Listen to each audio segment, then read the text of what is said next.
Hello and welcome to another episode of Chatting with the Cardinals. I'm your host, Cooper Welch. Joining me today, of course, as always, is our wonderful co-host, John Washington. How's it going? And today we've got a special interview for you. We're talking to Matt Arnold. He is one of the cross-country / indoor-outdoor track extraordinaires, and he's also an intern in my office. It's been a real pleasure to get to know Matt the last few months, and he's done a lot of great work for us. You'll see him on the website.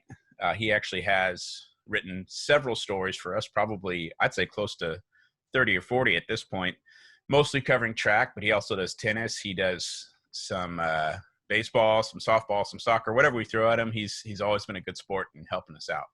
So welcome to the show, Matt. Thank you very much. Pleasure to be here. And he's with us all the way from jolly old England. He had to fly home to be with his folks and ride out this COVID-19 stuff back at home. Luckily the sun's shining here, so I brought the Texas sunshine with me. There you go. I hope you didn't bring the rest of the weather. It's starting to get pretty warm over here. Yeah, hopefully not. Yeah. So one of the things that we had to deal with today, obviously, was the time zone change. I think, Matt, you're 5 hours ahead of us, right? Yeah, 5 hours currently, yeah. Yeah, so that's one of the, I'm sure, many things that you have to adjust to every time you go between here and home. Talk to us just a little bit about being a foreign student athlete over here in America. You know, the culture changes, the time zone adjustments, everything else you have to deal with when being a student athlete from another country here. Yeah, so I came to Lamar about 2.5 years ago now. Came when actually we just had Hurricane Harvey. So culturally, that was quite a massive impact sort of straight away. And really was sort of a blessing in disguise, if you could say that, in terms of getting to know the team. We sort of obviously had to live with each other under quite sort of small containment for around about 14 days. And then, you know, that was one way to really experience the culture. And one thing that sort of shown me is the American people are just obviously very welcoming, and that sort of surprised me for sure from the start. And that's sort of one thing that I've been able to settle in very well in America. And yeah, in terms of the time difference, it's sort of a serious thing when you first travel to America in terms of getting used to sleep, especially with training. But then apart from that, luckily it's not too bad, being where we are, sort of 6 hours. You know, if you're on the West Coast, it's sort of 8 hours, which is more serious, sort of can play a bit more challenging keeping up to date with your friends and family back home. But yeah, luckily it's actually sort of, especially with technology these days, it's very easy to keep in touch. Yeah, absolutely. I mean, that's what we're doing right now. What are some of the ways you are keeping in touch with your teammates back here at Lamar, with your coaches? I'm sure Trey and Tony are constantly talking to you and all the other student athletes from different countries. I mean, we have people from Lithuania, we have people from where else? Of course, England. We have Spain, all Eastern Europe. Yeah, Italy, Spain. Yeah, pretty much everyone else. I suppose you go towards more like South America, Colombia West. Yeah, it's quite impressive. Yeah, we have a big international cadre at Lamar. But how are you guys all keeping touch? Yeah, mainly through sort of obviously all the messaging, social media platforms, especially with the coaches we're using Facebook. Trey just recently set up a GroupMe platform for all of our track and field team. So our academic advisors setting all the protocols there that we need to sort of keep up to date with, in terms of, obviously, because it's all online now, it still means we have to make sure we're hitting the right hours or doing the work set by our professors. To be eligible for, NCA, we need to maintain our certain GPA. So that's good. So he pretty much sends a message every morning to make sure we're up to date with what we're meant to be doing for the day. Tony's really good. He's sending us daily messages, keeping us up to date with what's happening in America, but then also any information he's hearing in regards to the UK, which could impact our training. And then in terms of friends, obviously we're having general group calls most evenings, which is good fun. So that just keeps us occupied, because there's one thing staying at home, but then I suppose when you're forced to stay at home, which we sort of are at the moment, or encouraged to do at the moment in the UK, during like self-isolation, to stop the spread of the virus, it's one thing. It can sort of be quite challenging, but it's very sort of quite easy at this moment in time, because all the friends are pretty much a click away. You can sort of call them, talk to them, see their face. Yes, that's quite fun. And even just having this call now it's a good break in the day, and it's a fun opportunity. Yeah, absolutely. Matt, question for you. How are you handling, you're talking about self-isolation and, kind of being away from your team. So can you talk a little bit about like how you're keeping up with training? Like how you're, we saw the student part, obviously you guys are online and doing classes that way, but how are you keeping up with training and staying physically active, stuff like that? Yes, that's actually probably the biggest change from now coming back from America, because the advantage with going to America and what draws so many athletes to America is the facilities that you have available on a daily basis, whether that's the gyms, the swimming pool, the physiotherapy. We have this sort of on a daily basis, and then obviously you come home and then you don't have any of this. I'm lucky enough where I am, sort of down in the south of England. There's great places to run, so that's good. But obviously now I'm home to run on my own when I would have been doing all my training with teammates. So it sort of is quite challenging in a way, because the boredom sort of can start to creep in with the running. When you're running with people, there's a lot to talk about. There's people there to push you on on a daily basis.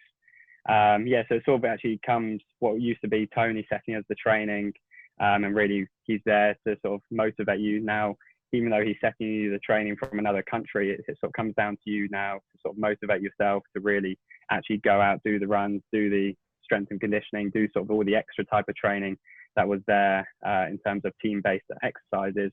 You sort of now have to do on your own, and sort of, and try and equate to it. You sort of have to make up where, if you don't have a track, you sort of have to try and find things which are the best alternative for that. And what do those alternatives look like, Matt? Yes, that's actually a good question. So normally I go to the yoga with my couple of my teammates on like a couple of times a week at the university. So actually I've got in a couple of hours, I'm going to do yoga with my mum and sister in the garden. And I think it's body balance. I think that's what they're enticing me into. So that's going to keep me occupied for an hour or two. Sure. Yeah, and then also just finding random things around the garden to use for weights, in terms of things that I would find in the gym, like dumbbells. I've got a few dumbbells in my room, but just finding general things and sort of a bit of DIY, I suppose, and make these little things in the garden. Sort of just have a bit of fun, really. Chin up bars. You can find a branch in the garden, do your own sort of type of strength work there. So it's sort of an adventure in a way, and you sort of look at it. Some people could see this as a negative aspect on your lifestyle, but I think it's actually quite fun. Luckily the weather's nice. You can get outdoors. I sort of have a garden, quite a large size garden, so there's plenty of space for me to get around.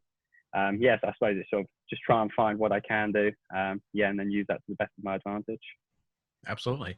What else are you doing right now to keep entertained? I know you guys are pretty close to a total lockdown, so there's going to be some pretty significant hours indoors with your family. I mean, obviously you're going to be entertained by them a bit, but are you like marathoning on Netflix? Are you playing video games? What are you up to right now?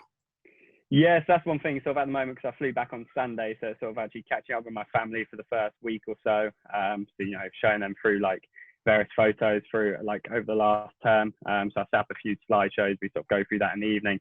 But sort of Netflix is my best friend at the moment as well when it comes to the evening. Sort of have the classic BBC News to catch up with the latest headlines.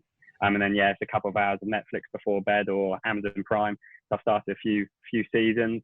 But then also in terms of going back to the time difference, that's sort of one challenge that could be for the next few weeks or months, because classes theoretically start in the evening for me being a graduate student, and they're sort of web-based seminars. So in a way, I sort of have to stay up quite late, around about 10 o'clock, 10:30 to towards midnight if I am going to sort of participate in those web seminars. But my professors have been really, really helpful in terms of sort of giving me other ways of learning, I suppose, and sort of getting on these platforms. But sort of pretty much just trying to entertain myself. I'm doing sort of quite a lot of stuff around the house, tidying my room. I don't know. I'll probably end up tidying my room so many times, more than I've ever done, I suppose, if it is a proper lockdown. What's the favorite show that you're streaming right now? I've got put on through my friend. So I'm actually waiting for Ozark season 3 to come out. So that comes out on Friday. Narcos, I'm going to start watching again. But then there's also Hunters on Amazon Prime, which is sort of quite a strange one, to be fair. It might not be to everyone's liking, but being like a sort of a historian back in secondary school, in terms of like it's based on Nazi-based Germany. So it's quite an interesting watch, and it's sort of based loosely on real stories and real events. So it's quite an interesting watch. I Yeah, finished that one absolutely. not too long ago. It's a good show. Yeah, The it's one really I good. started recently was the Tiger King. It's like a mini Yeah. documentary. It's pretty Yeah, interesting. You should probably give it a try if you have time. That one's I really, wild. There's a lot Yeah, yeah. of I twists think and I've turns got you plenty of wouldn't time, so expect. yeah. We'll give it a shot. yeah, So Matt, I know you already had a bachelor's degree when you came here, and you got yeah, your master's in kinesiology first, and now you're yeah. working on English, right?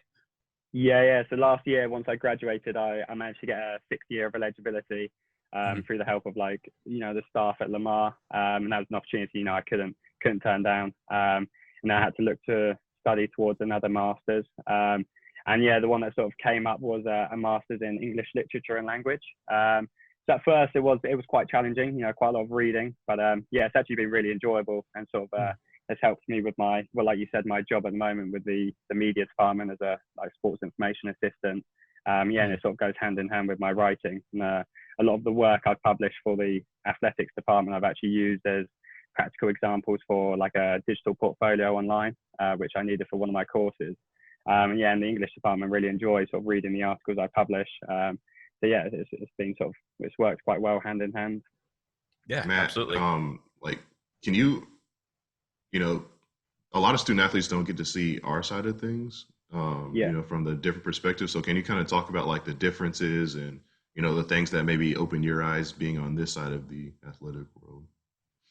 Yeah, and that's one thing actually for sure. Like, or sport compared to from the UK to America is just sort of traveling to America. You just realise how incredible it really is. Sort of at my university in England, you maybe had one person looking after all 12, 14 teams in terms of giving them the right media attention that they required, sort of following their success. And then you come to Lamar, and the department's absolutely massive.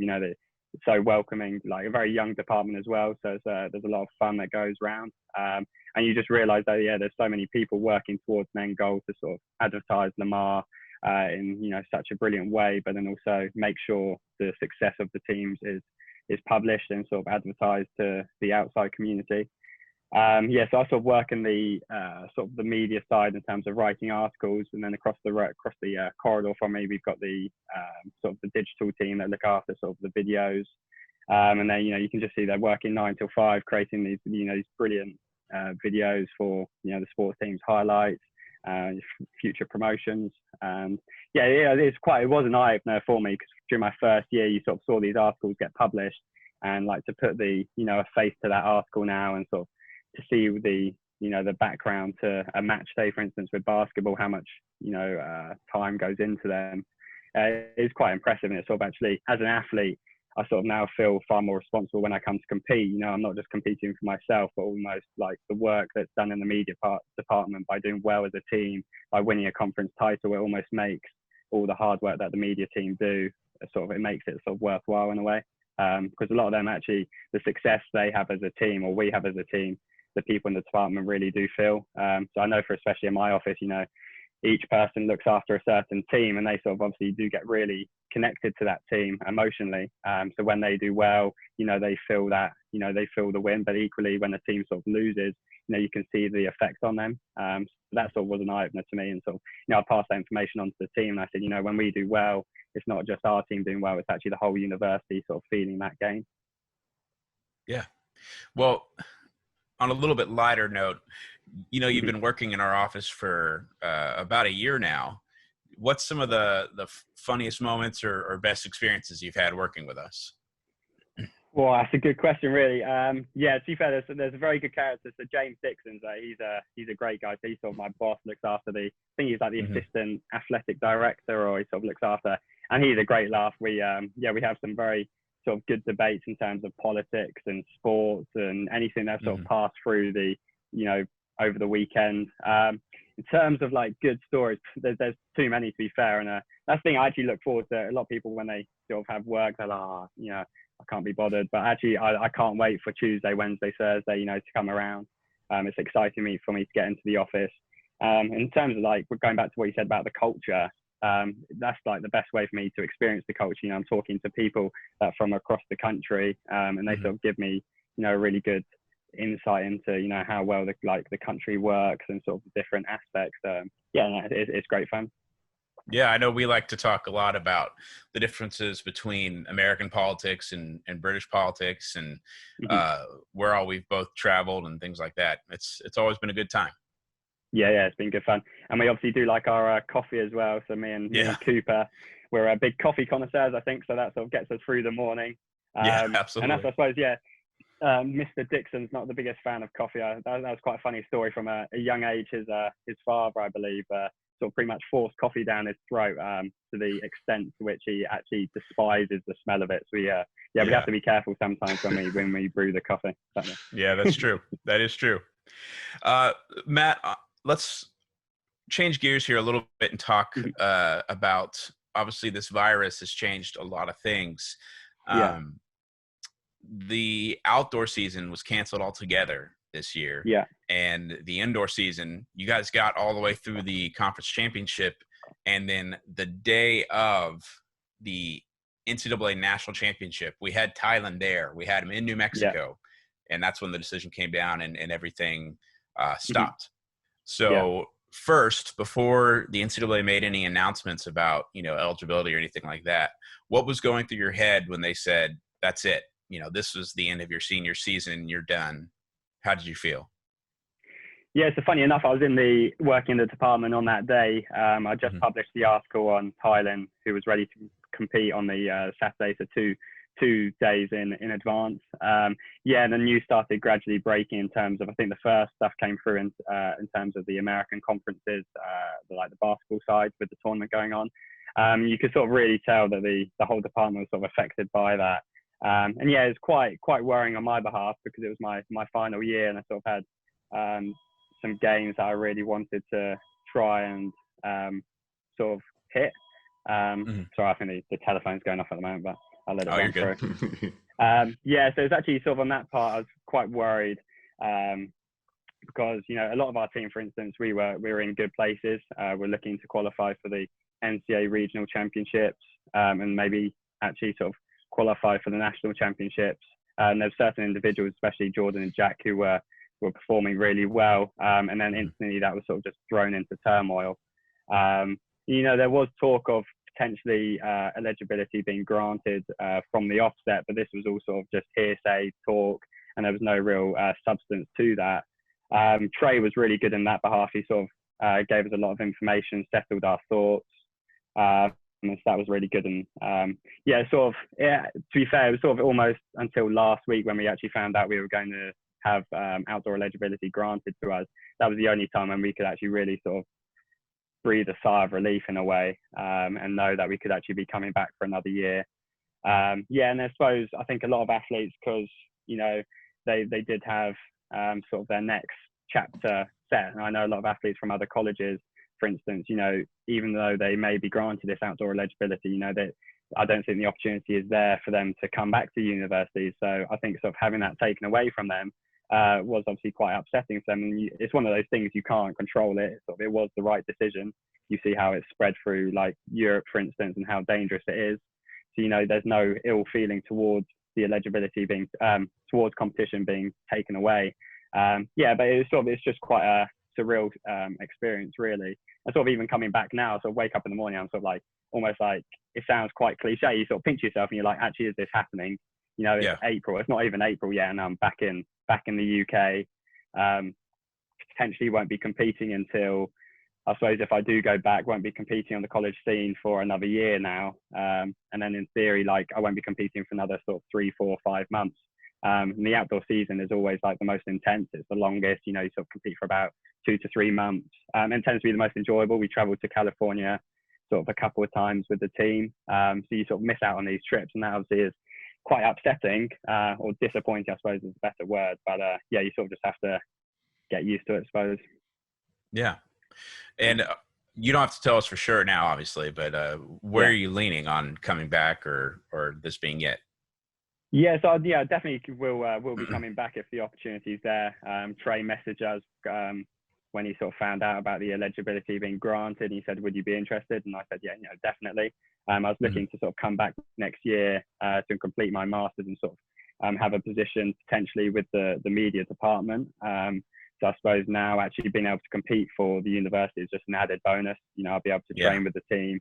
And sort of having that towards the end of the year, knowing I'm going to compete again for Lamar, and sort of, end my college sort of career, I suppose, on a high.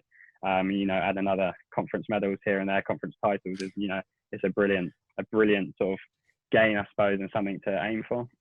Yeah. Well, you haven't been off that long. It's only been a week and a half or maybe 2 weeks. Yeah. But what do you think is the thing you're going to miss most about being here in America, training, all those things? Yeah, I think it's the team camaraderie. Luckily, sort of in the UK, I was always part of a good team, a really successful team. But that sort of, didn't prepare me at all for what to expect when I came to America. And the team is so close knit. I've never experienced something so impressive. The coaches are so approachable. They're almost like always there. And I'd sort of class Tony and Trey, as my coach, but also good friends. People I'd sort of hope to stay in touch with for the rest of my life, really. You can talk to them about everything. That's the same with all the other teams. Being a person that's loved sport from a young age, being able to watch pretty much, sport on TV. There's world-class sport on TV in America every single night. But then equally, there's, really good sport to watch on campus. I'm a big fan of tennis. I'd go down and watch the tennis matches, take photos, try and go to the volleyball matches, softball, but pretty much every single sport that Lamar was showing, I try and go and watch. And I think that's the biggest thing I'll miss. You go outside, enjoy the sunshine, watch sport, come home, grab some dinner, you can watch some TV, sport's going to be on TV. It's this thing, the whole world of sport in America is just so impressive. And that's like one thing I loved when I went there. And so coming back to the UK, obviously at the moment, there's no sport on TV, evidently. The Olympics has been cancelled. That is quite a big thing, and one thing I'll definitely miss. And I suppose, like we said before, the facilities at Lamar, they're very impressive. Since Marco became the athletic director, you've seen these visual improvements around campus. Lamar really is open to everyone. It's sort of had quite a lot of building done recently, and there's really impressive facilities on campus. From the sports side, but also the academic side. It's just quite a nice campus to be around on a daily basis, and I suppose that's one thing I'll miss. And I suppose also the freedom.